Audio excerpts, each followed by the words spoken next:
네, 오늘도 새벽 예배 나오신 모든 분들 주님의 이름으로 환영하고 축복합니다. 네, 오늘은 반복되는 전투라는 제목으로 함께 열왕기상 20장 계속해서 말씀 나눕니다. 러시아가 우크라이나를 침공했죠. 그리고 이제 하마스도 이스라엘 침격했습니다. 오늘 이제 아람은 다시 자신들의 군대를 사마리아로 출격시키는 것을 우리가 보게 됩니다. 아람은 어디에 있었던 나라입니까? 지금의 가자 지구가 예루살렘을 기준으로 했을 때 서쪽에 있었다면, 예루살렘을 기준으로 했을 때 아람은 북쪽에 존재하죠. 그곳의 유명한 도시는 우리가 잘 알고 있는 또 사도 바울의 회심과도 연결된 다메섹이 그곳의 수도로 있었습니다. 그리고 그 땅을 통치하는 왕은 지금 베나닷 2세입니다. 베나닷 2세와 이스라엘의 전쟁은 여러 차례 있었던 것으로 보여지고 성경에는 3번 기록이 되어 있습니다. 어제 또 주일날 나왔던 본문이 첫 번째 전쟁이고, 또 오늘 기록된 본문이 두 번째 전쟁입니다. 그리고 이제 20장에서 21장에 넘어가면 그 나봇의 포도원 이야기가 나오고 22장으로 가서 이제 세 번째 전쟁, 성경에 기록된 마지막 전쟁의 기록이 등장합니다. 이 베나닷 2세는 엘리야뿐만 아니라 이제 엘리사 시대에도 엘리사와도 연관이 있는데요. 엘리사가 그 지역 아람으로 가서 다메섹에 방문하게 되었을 때 그의 신하 하사엘과 이야기를 나눕니다. 그리고 그 하사엘이 아람의 왕이 될 것을 전해주죠. 그리고 나서 이 베나닷 2세는 이미 병이 들은 상태였지만 이 신하 하사엘에 의해서 결국 운명을 달리하게 되는 그 이야기가 열왕기 하 8장에 가서 우리는 또 기록되어 있는 것을 보게 됩니다. 그럼 오늘 있을 두 번째 전쟁에 대한 이야기를 잠깐 살펴보면은요, 22절에 선지자를, 하나님의 사람 선지자를 이제 아람 왕에게 보냈다고 기록합니다. 그리고 그 선지자는 아람 왕에게 선지자는 이 아합 왕에게 무슨 이야기를 하냐면, 해가 바뀌면 아람 왕이 이제 쳐들어올 것이니까 아합 왕이, 이스라엘 왕이죠, 아합 왕이 준비하라고, 그 전쟁을 준비하라고 이야기를 하는 겁니다. 이제 해가 바뀌면 봄이 찾아오고 이스라엘은 건기가 시작됩니다. 그래서 땅이 마르고 탄탄해지기 때문에 전쟁을 하기에 제격이죠. 병거를 끌고 오기에 만만한 때가 찾아오는 것입니다. 그때의 전쟁이 다시 한번 있을 것이라고 하나님의 선지자는 이야기를 합니다. 그러니 그 전쟁을 준비하라고 지금 전해주는 것이죠. 우리도 유비무환이라는 말이 있듯이 어떤 일이 닥치게 되면 준비를 해야 되는 것이 맞죠. 지금 새벽 예배 나오기 위해서도 우리는 약간의 채비를 하고 나오기도 합니다. 어떤 큰 일을 앞두고 있다면 우리는 거기에 대한 대책을 마련해 놓기 일쑤죠. 여기 전쟁을 위해서도 우리는 준비를 해야 되는 거예요. 우리도 늘 인생을 살면서 예상되는 일을 놓고 준비를 해야 됩니다. 그러나 우리가 착각하면 안 되는 것은, 우리가 철저한 준비를 한다고 해서 어떤 그 결과나 우리의 미래를 통제할 수 있는 것이 아니란 거예요. 우리는 하나님의 말씀을 믿고 또 하나님의 도우심을 우리가 믿고 기대하면서 준비할 수 있지만 그 결과는 하나님께 맡겨져 있다는 것을 항상 염두에 두고 살아야 하는 것입니다. 23절에 보시면 이제 아람의 이야기로 넘어갑니다. 아람에서는 지금 무슨 일이 진행되고 있습니까? 그들은 모여서 나름의 이제 책략을 지금 짜고 있습니다. 그들이 말하기를 이스라엘의 신은 산의 신이라고 이야기하는 거예요. 이 사마리아가, 지금 북이스라엘의 수도 사마리아가 400여 미터 되는 이제 구릉에 위치한 도시였습니다. 그러니까 그것을 놓고 이야기하는 거죠.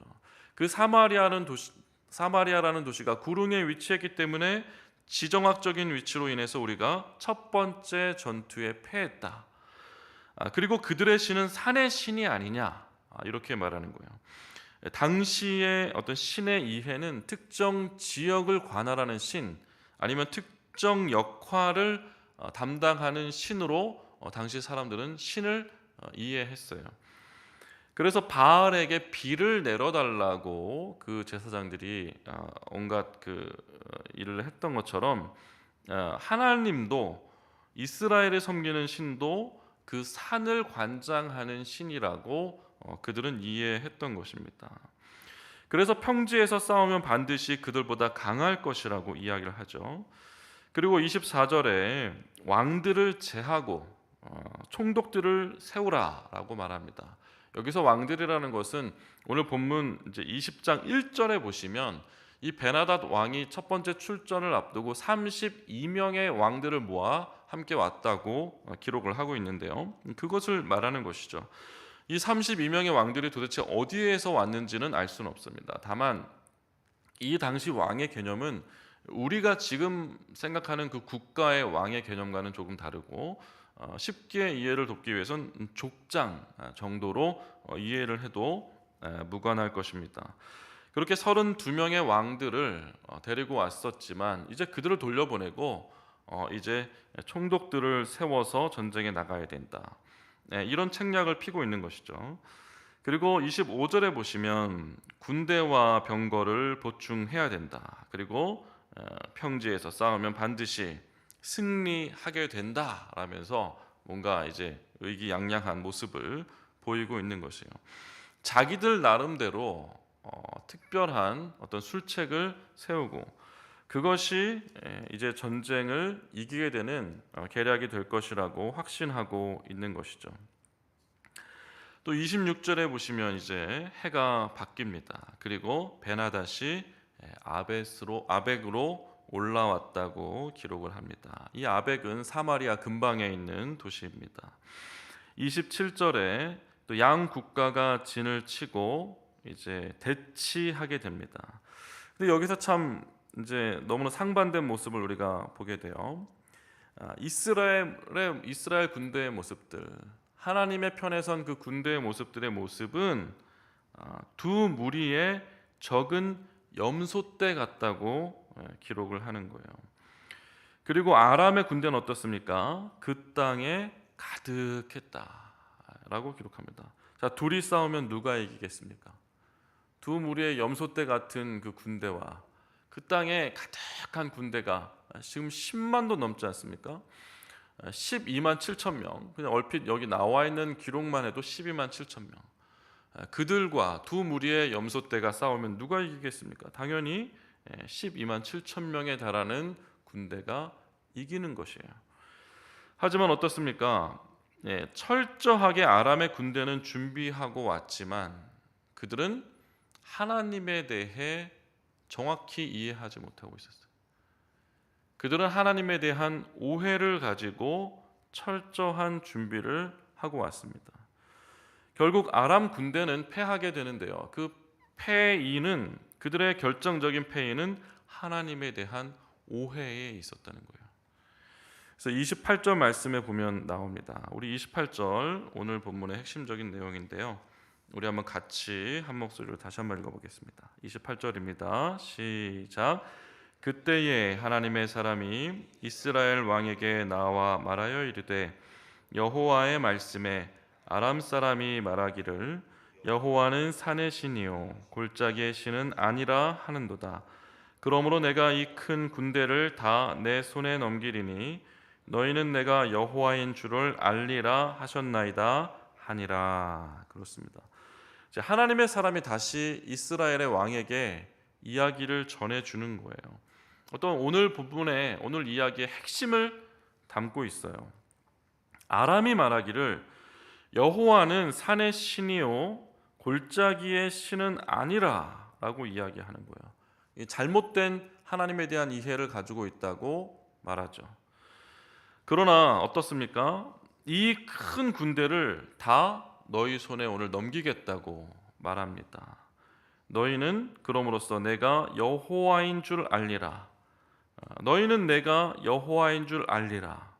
네, 이 전쟁의 승리, 이 하나님의 역사를 통해서 하나님은 너희가 하나님이 이 땅을 다스리시는 유일한 신 여호와라는 것을 알게 될 것이라고 그 메시지를 지금 전하고 있는 것이죠. 하나님은 산의 신이 아닙니다. 하나님은 전능하신 분이고 전지하신 분이시죠. 그래서 이 아람 지역에 이미 그들의 군대와 그들의 장관들과 왕이 어떤 모략을 세우고 있는지 이미 하나님은 다 알고 계신 거예요. 그러니까 게임이 될 수가 없죠. 그리고 하나님은 전능하신 분이에요. 이스라엘 백성들이 출애굽할 때 그들은 손에 총을 들지도 않고 칼을 들지도 않았지만 그들이 그 강력한 애굽의 군대를 당해낼 수 있었던 것처럼 오늘 여기에 두 무리의 적은 염소떼와 같은 이스라엘 군대가 정말로 땅 위를 가득 메운 아람의 군대를 이겨낼 수 있는 것은 바로 그들에게 힘이 있어서가 아니라 여호와 하나님께 능력이 있기 때문에 그것이 가능하다는 것을 오늘 하나님의 선지자가 이야기해주고 있는 거예요. 이것이 우리에게 주시는 메시지이기도 합니다. 이것을 우리가 곰곰이 잘 묵상하고 새겨야 되는 거예요. 29절에 그래서 어떤 일이 일어납니까? 진영이 대치하고 7일 만에 그들이 이제 격전을 벌이게 됩니다. 그리고 나서 30절에 보니까 10만 명이 죽었다. 그리고 2만 7천 명은 도망갑니다. 아벡 성읍으로 도망갔지만 마치 여리고 성이 무너져 내린 것처럼 그 성이 무너져 내려서 그곳에 깔려 2만 7천 명이 또 죽습니다.